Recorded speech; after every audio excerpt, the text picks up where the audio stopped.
नर्मदे हर, नर्मदे हर. तर बंगाल बाबू बराच वेळ बोलतायत. आज एक सोपा प्रश्न होता जो मी देऊ शकतो. जरा मला पण बरं वाटलं जरा आज. पद्मिनी जोशी म्हणून आहेत, त्यांनी विचारलं आहे की मयाची आरती आणि नमस्कार आपण घरी म्हणू शकतो का?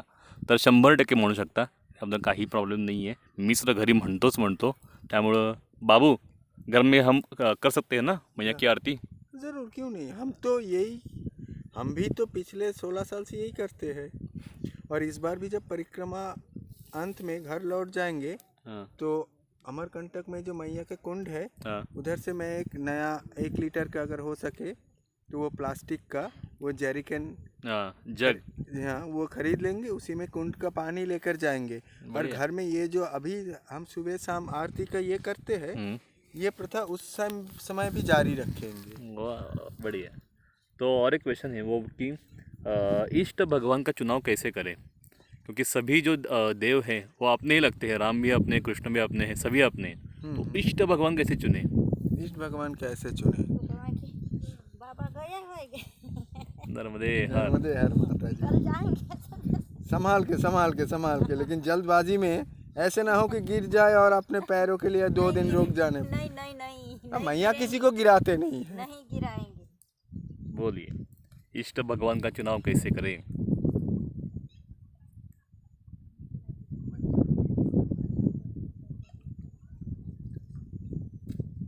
हाँ देखिए, अगर सब कुछ एक ही लगते हैं तो आप एक काम कीजिए, 2-3 दिन मान लीजिए पहले राम जी के ऊपर आया, मतलब बहुत मन आया, तो राम जी का कोई बात नहीं, राम जी के ऊपर देखिए ध्यान तो ऐसे नहीं होता।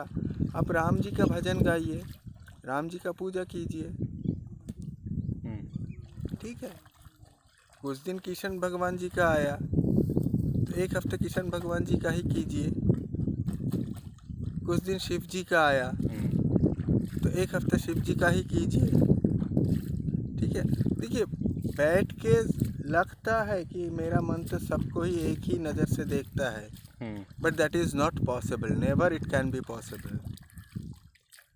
ये कब इसका प्रूफ मिलेगा? इसका प्रूफ मिलेगा तभी जब आप हर रूप के लिए असलियत में देखिए। इष्ट के बारे में बोला जाता है, ये मुझे तो अभी तक इष्ट दर्शन नहीं हुआ, मैं तो पहुँचे हुए नहीं हूँ, इसीलिए इसके बारे में मैं सिर्फ दूसरे महात्मा जी का बोला हुआ ही मैं कोट कर सकता हूँ। जैसे स्वयं रामकृष्ण परमहंस जी ने एक बार उन्हें काशी गया थे, तो बाद में वो उनको शिष्यगण को बोले थे कि उस समय उसको ये जिसको काशी का स्वयं शिव या चलते फिरते शंकर भगवान बोला जाता था, तैलंग स्वामी महाराज जी, हाँ बराबर. उनके साथ उसका मिलाप हुआ था, हाँ रामकृष्ण जी का, ओके. ठीक है। तो उस समय उसने बोला था कि उस समय तैलंग स्वामी महाराज जी बात नहीं करते थे किसी से, बिल्कुल मौन व्रत पालन करते थे। तो रामकृष्ण जी ने बोला कि मैंने उसको मतलब आकार इंगित से पूछा कि इष्ट एक है या अनेक है, तो उसने उसका आंसर दे दिया कि अगर समाधि में जाकर देखो तो इष्ट एक ही है, और जब तक हम तुम जगत ऐसे नज़र से देखोगे तो इष्ट अलग अलग और अनेक है। लेकिन अभी के लिए क्या? ठीक है, अभी के लिए कोई बात नहीं, मान लीजिए 4-5 ईश्वर का रूप उसको अच्छा लगता है, ठीक है। 7 दिन एक एक करके करो। हाँ पहले 7 दिन 1 हफ्ता मान लो राम जी का, हाँ पूजा करो, आरती करो, भजन करो, जो भी मन लगे करो। फिर 7 दिन बाद किशन भगवान जी का करो, फिर 7 दिन बाद शिव जी का करो।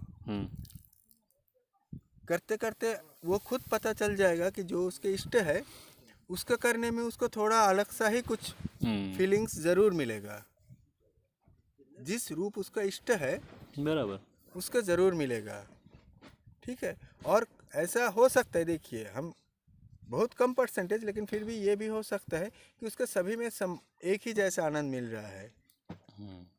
तो तब ये ऐसे भी हो सकता है कि उसका कोई रूप का ज़रूरत ही नहीं है, वो मतलब स्पिरिचुअली या तो पहले जन्म का कर्म से या इस जन्म का सत्कर्म से एडवांस हो चुका है कि उसका कोई रूप का ज़रूरत ही नहीं है, उसका निराकार ही उसका निराकार परम ब्रह्म ही उसका इष्ट है, इसीलिए हर रूप से उसका समान है।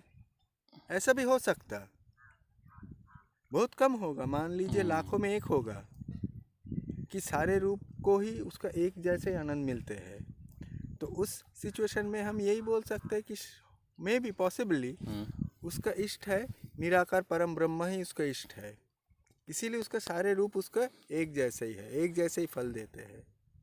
बाप रे। और भी कुछ कारण हो सकता है, मैया जाने, मैया ने मुझे इतना तक बोला, मैं ये बोल दिया बस, मैं और क्या जानूं। तो सगळ्यात मेरे को लगता है कि सबसे आसान थिंग है ना ये तो। इष्ट कौन है, ये है, मेरे को ये पसंद है, जो खत्म। अपना मन पसंद वही कर लो। बढ़िया बढ़िया, नर्मदे हर नर्मदे हर।